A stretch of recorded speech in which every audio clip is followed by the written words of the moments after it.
Hi everybody, today we are here to talk about some of our favorite young adult books in honor of Teen Literature Day, which is coming up on April 15th. So I'm first going to talk about some books recommended by Gail, who is a member of our Teen Advisory Board and our Teen Creative Writing Group, PEN, with People of Epic Narration, and who is also filming this video. Thank you, Gail. The first book I'm going to talk about is The Maze Runner by James Dashner, which is the first book in the dystopian series by the same name. The first book introduces us to our main character, Thomas, who is thrust into the center of an enormous maze called the Glade, where other teenage boys are struggling to survive. The boys arrive at the Glade through an empty freight elevator and have no memory of who they are or how they got there.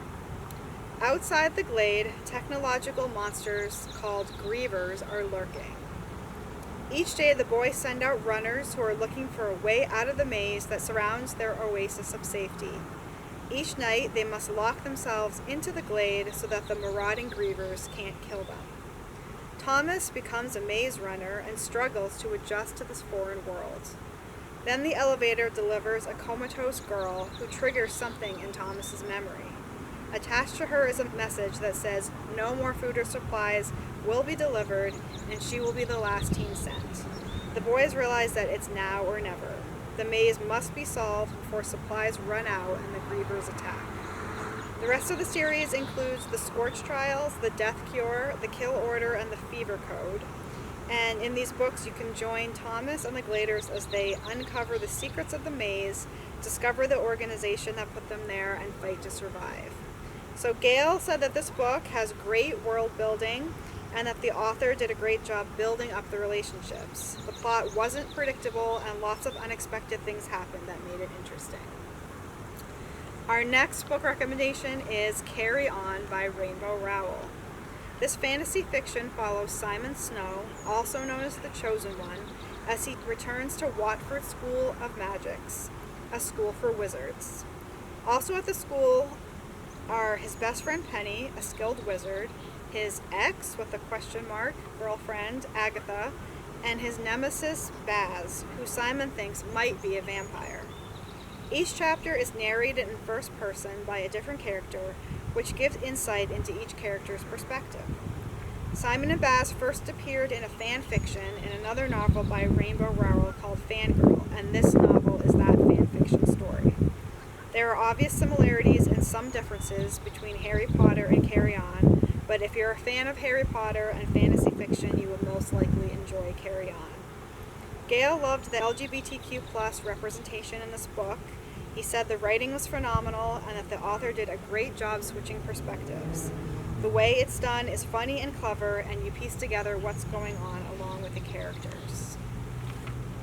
So another recommendation from Gail is Eliza and Her Monsters by Francesca Zappia. Eliza Merck is a high school student in Indiana who anonymously writes and illustrates the famous webcomic Monstrous Sea, read by millions, as her online persona, Lady Constellation. She feels out of place at her school and experiences anxiety, including social anxiety. But then she meets Wallace Werland, who has recently transferred to her school and experiences selective mutism, a condition where you can talk freely in some situations and not at all in others. Like Eliza, he seems to understand what it's like feeling truly at home online and less so face-to-face. They communicate mostly online and develop a close relationship. However, Eliza knows that he is the most famous Monstrous Sea fanfiction writer, but he does not know that Eliza is actually Lady Constellation, and when Eliza's secret is accidentally shared with the world, she is posed to lose everything. Gail said he liked the illustrations because he's artsy, and seeing someone close to his own age making a comic is inspiring. Gail also understands the struggle of messing up while drawing, and as a whole related to the story as an artist. This is a great one to read if you're an artist and enjoy fan fiction, fan art, and webcomics. We're now going to talk about Shadow and Bone by Leigh Bardugo, which was recommended by Lila, another Teen Advisory Board member who has a video on this channel of book recommendations. Lila reminded us that season 1 of Shadow and Bone is coming to Netflix on Friday, April 23rd of this year. Shadow and Bone is the first in the Grisha trilogy. In Book 1, the once great nation of Ravka has been torn in two by the Shadow Fold, an area of almost impenetrable darkness filled with monsters.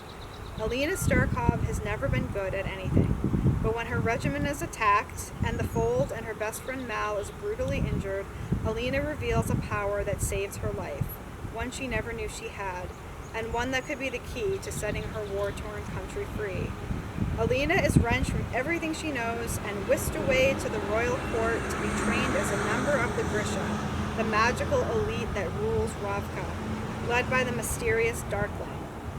But nothing in this world is what it seems, and when a dark secret is revealed, Alina realizes she is more important to Ravka than she imagined, and in more danger. The other two books in the series, which continue Alina's story, are Siege and Storm and Ruin and Rising. Definitely worth a read if you like books with magic, monsters, romance, and strong female characters. And speaking of strong female characters, the next book we're going to talk about is Moxie by Jennifer Mathieu. Vivian Carter is tired of the way things are at her Texas high school, where football players rule the school and the administration casually ignores their demeaning comments towards girls, t-shirts with suggestive and degrading comments, and sexual harassment in the hallways, while shaming girls for minor dress code violations. Taking a cue from her mother's hidden box of 90s Riot Girl memorabilia, Viv creates an anonymous zine asking Moxie girls to call out these inequities and encourages others to take a stand against their school sexism. Her zine gets attention and soon builds a movement of girls who find they have more in common than they once realized. Moxie girls fight back, and East Rockport High School will never be the same. This book has also been adapted into a movie and is now available on Netflix. The next book we're going to talk about is called I'll Give You the Sun by Jandy Nelson. This is one of my favorite young adult books, and I know Lila loves it as well.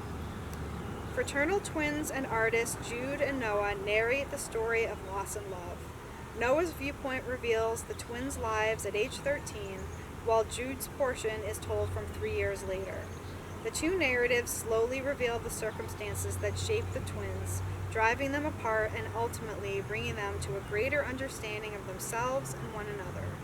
This is a beautifully written story that explores family, grief, coming to terms with sexuality, and art.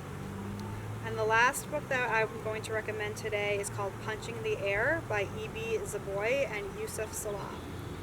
Since April is National Poetry Month, I have been reading a lot of novels in verse, including Punching the Air, written by Ibi Zoboi and Yusuf Salaam. This book tells the story of Amal, a 16-year-old artist and poet who was convicted of a crime he didn't commit and sent to prison. There, as a young black man, he experiences an unjust prison system and is left to face his fear and rage. But with his art and his words, he is able to transform his experience into something powerful and healing. The book's co-author, Yusuf Salaam, was also sent to prison for a crime he didn't commit as a teenager, so he brings those experiences and some of the poetry he wrote while in prison into the story. I love this book because it sheds light on many issues that we face as a society today and shows how art and poetry can help us rise above our circumstances and transform ourselves and others. So all of these books can be checked out from Morristown Centennial Library and picked up during our curbside hours. You can put books on hold using your library card or by emailing us at info@centenniallibrary.org or calling 888-3853. You can also call if you have questions about any of these books or want other book suggestions. So thank you for tuning in, and happy Teen Literature Day. As always, happy reading, and hope you're reading lots of books.